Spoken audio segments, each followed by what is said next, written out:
नमस्कार, मैं हूँ सुशील शंकर और आप देख रहे हैं आपका अपना चैनल मेट्रो टुडे लाइव।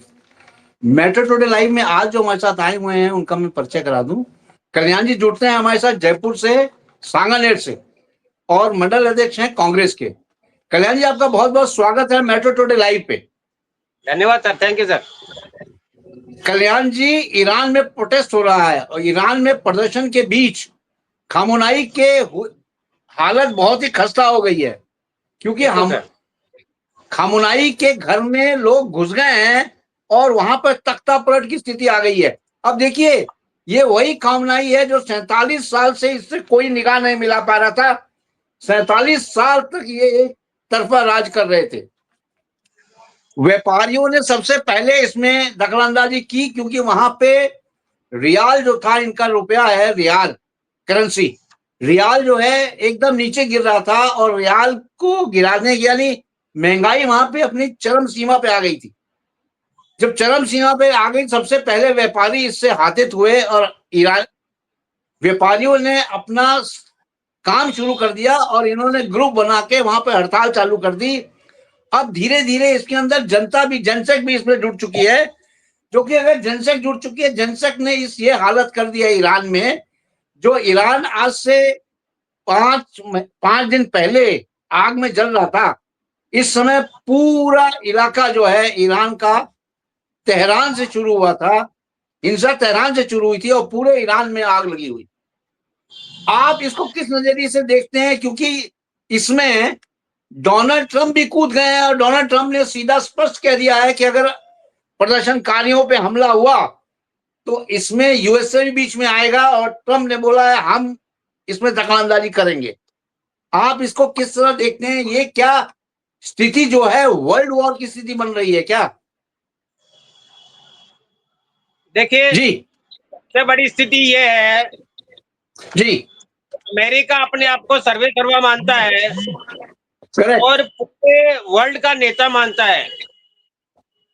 दूसरा ये है कि एक इजराइल जो कंट्री है, यहूदियों की कंट्री है, उसका अमेरिका फुल सपोर्ट करता है।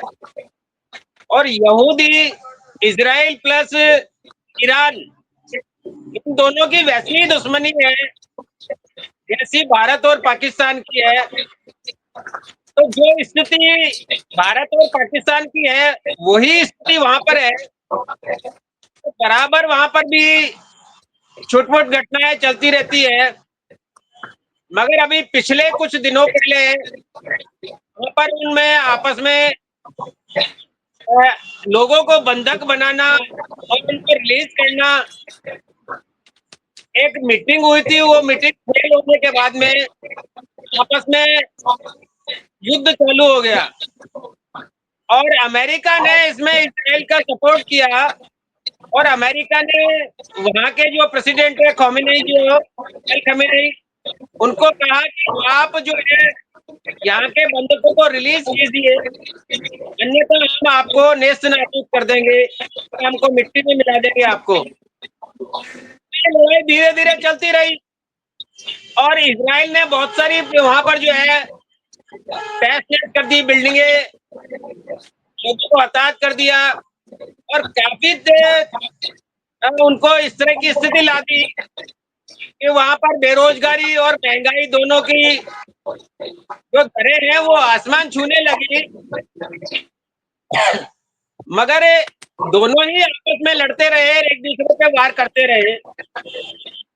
लास्ट में जाकर अमेरिका ने वहां पर उनके परमाणु जो ठिकाने हैं उनके ऊपर क्लस्टर बम गिराए और क्लस्टर बम गिराने के बाद में उनको थोड़ा दहशत किया, डराया और इस युद्ध को शांत किया।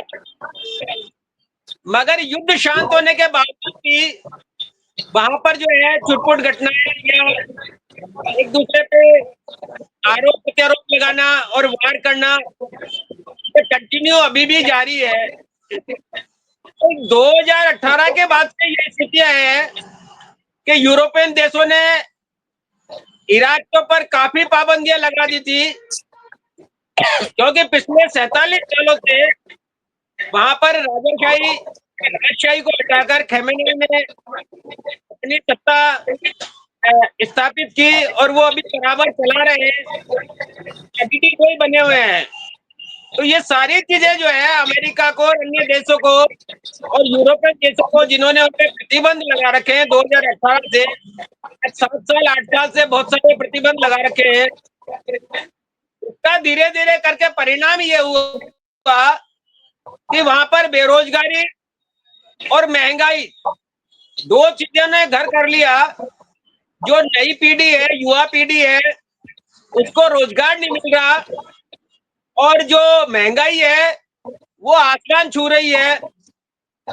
अभी रिसेंटली एक रिपोर्ट आई थी कि वहां की जो करेंसी रियाल है, तो रियाल से जो पहले $1 के बराबर लगभग 6 या 7 हजार रियाल बराबर हुआ करते थे, वो अब 14,000 या 15,000 रियाल के बराबर हो गया, और डॉलर की वहां पर रेट हाई हो गई, उनकी करेंसी डाउन हो गई, तो महंगाई बहुत बढ़ गई। 250 रुपए किलो या 250 रियाल के बराबर जो 50 रुपए किलो दाल मिलती थी, चावल मिलते थे, वो 250-300 रुपए किलो चावल हो गए, 250-300 रियाल बराबर चावल हो गए। तो आदमी का वहां पर पेट भरना दुश्वार हो गया, और उसी को लेकर ये सारी स्थितियां चल रही है। जैसा हमने देखा कि रिसेंटली अभी नेपाल में देखा था, बांग्लादेश में देखा है, उससे पहले ऑस्ट्रेलिया में देखा था, तो वही स्थिति, गृह युद्ध वाली स्थिति धीरे धीरे करके और यहाँ पर भी होने जा रही है। और मुझे लगता है कि शायद आगे जाकर यही एक सत्ता परिवर्तन का कारण बने, और ईरान की स्थिति डामाडोल और करेंसी की स्थिति डामाडोल और बहुत ही बुरी स्थिति है। तो ये सारे देश को जानना चाहिए, देखना चाहिए और सबक लेना चाहिए। Okay sir. कल्याण जी, देखिए, अगर तो विरोध प्रदर्शन 30 दिसंबर से यहाँ पे चालू हुआ था, और इस समय जो है महंगाई के कारण हुआ था, और महंगाई एक वहां पे मेन मुद्दा है। सबसे पहले व्यापारियों ने इसको शुरू किया, क्योंकि व्यापारियों का सेल नहीं हो रहा था और व्यापारी खरीद नहीं पा रहे थे माल। व्यापारी जो थे, इसको सबसे पहले क्या, यहाँ पे देखिए, वहां पे एक ईरान में एक मॉल था, उस मॉल को पूरा खाली करा दिया, व्यापारियों ने खाली कर दिया। इसी तरह धीरे धीरे पूरा वहां पे ईरान जो था पूरा आ गया एक तरह से डाउन स्थिति में। और आज की समय सबसे ज्यादा निचले स्तर पे रियाल है, यानी जो पैसे की वैल्यू कह लें, डॉलर से रियाल सबसे नीचे न्यूनतम स्तर पे है।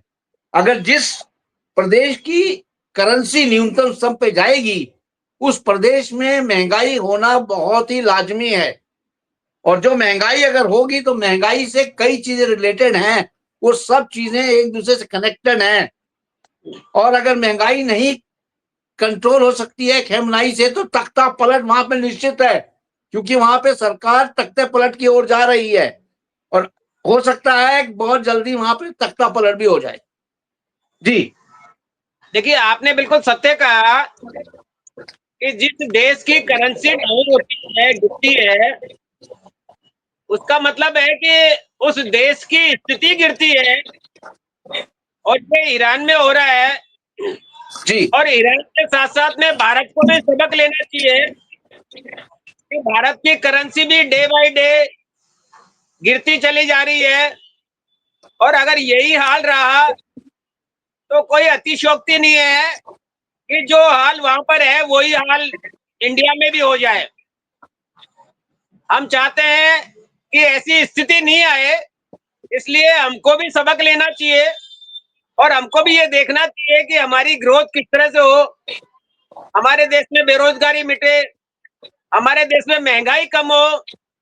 मगर इन चीजों की तरफ ध्यान नहीं देकर हम दूसरे देशों की तरफ ध्यान देते हैं और तुलना करते हैं कि पाकिस्तान में आटा 100 रुपए किलो है, आपके यहाँ तो 50 रुपए मिल रहा है, तो आप खुश नसीब है। तो पाकिस्तान में आटा 100 रुपए किलो क्यों हुआ, इसका कारण जानने की आवश्यकता है, और ये देखने की आवश्यकता है कि वो स्थितियां हमारे यहाँ नहीं हो जाए। यही हाल ईरान का हुआ है कि जब ईरान को 2018 के बाद से अमेरिका ने और अन्य देशों ने प्रतिबंध लगाए, तो धीरे धीरे करके वहां का व्यवसाय, वहां का बिजनेस ठप होता चला गया। और जो व्यापारी थे, व्यापारियों का इंपोर्ट और एक्सपोर्ट जो था बिल्कुल डाउन हो गया। और डाउन होते होते 7 साल में ये स्थिति हो गई कि महंगाई की दर काफी हो गई, क्योंकि जो सामान बाहर से आता था तो देश में बिकता था, तो उसमें मुनाफा कम होता था, या वहां से जो इंपोर्ट किया बेच दिया उसकी किल्लत नहीं होती थी। अब जो सामान देश में बन रहा है, जो बिक रहा है, उसकी लागत भी ज्यादा आ रही है और उसकी करेक्ट। डिमांड भी ज्यादा हो रही है।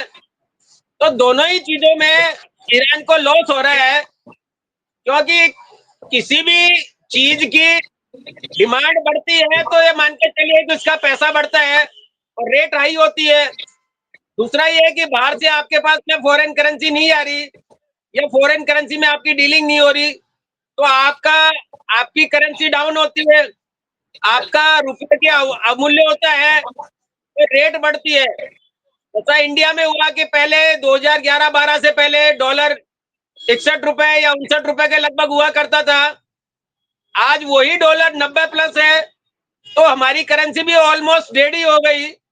तो ये भी हमारे लिए एक चिंता का विषय है और हमको भी थोड़ा सा सतर्क रहना चाहिए, क्योंकि भारत एक ऐसा देश है जिसमें 140 करोड़ लोग बाग निवास करते हैं।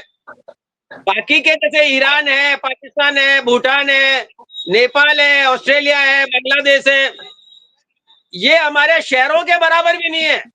देश तो बहुत बड़ी चीज है, हमारे एक एक शहर में इतने इतने लोग बाग रहते हैं जितना इन देशों की पॉपुलेशन है। तो ये जितनी पॉपुलेशन है उसके हिसाब से कंट्रोल नहीं कर पा रहे। तो एक सोच के देखिए कि अगर इंडिया में इस तरह की स्थिति हुई और गैंजी वाला माहौल बना या लोग बाग सड़कों पे उतरे, तो क्या स्थिति हो सकती है। क्योंकि हमारे यहाँ तो बहुत बड़ा देश है, बहुत ज्यादा पॉपुलेशन है और बहुत ज्यादा नेचर वाले या रहन सहन वाले या अलग अलग व्यवहार कल्चर वाले लोग बाग है।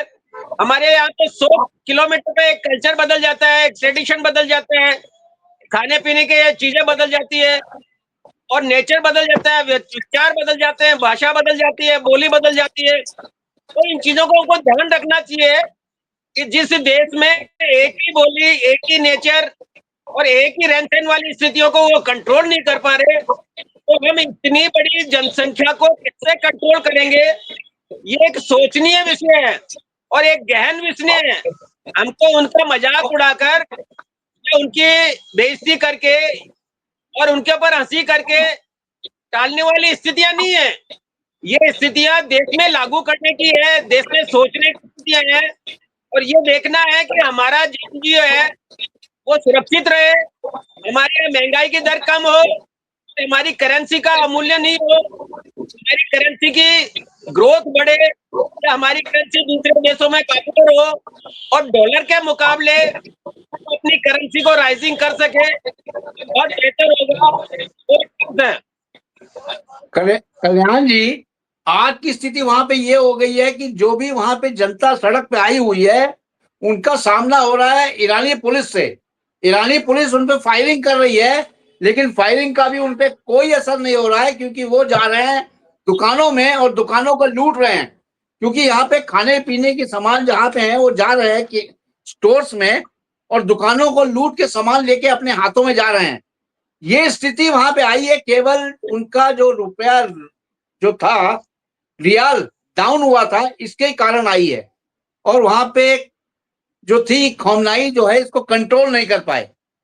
आपसे सीधा सवाल मेरा ये है, ट्रंप ने जो वहां पे एक स्टेटमेंट लिया है खौमनाई जी को कि अगर जो प्रदर्शनकारी हैं उन पे अगर आपने गोलियां चलाई और उनको हताहत किया तो हम इसमें बीच में इंटरप्ट करेंगे। आप इसको कहां तक मतलब ठीक मानते हैं? आप इसको कहां तक इससे सहमत हैं? देखिए, अमेरिका और ट्रंप को मौका देते हैं, आपदा में अवसर ढूंढने की कोशिश करते हैं, वही यहाँ पर होने जा रहा है। क्योंकि पिछले 47 साल से जो खamenei साहब वहां पर जो राज कर रहे हैं वो जी जी, अमेरिका को, खमनई। क्योंकि वो बार बार अमेरिका की जो जो भी डिमांड्स है या वो जो जैसे चाहते हैं उसको डिनाई कर देते हैं, उससे एग्री नहीं होते, तो अमेरिका चिढ़ा हुआ है। अब ये जी एक ऐसा मौका है कि यहाँ पर जो है, जो पूर्व राजकुमार थे या राजशाही परिवार से लोग बाग थे, उनको वापस रिकॉल कर लिया गया है।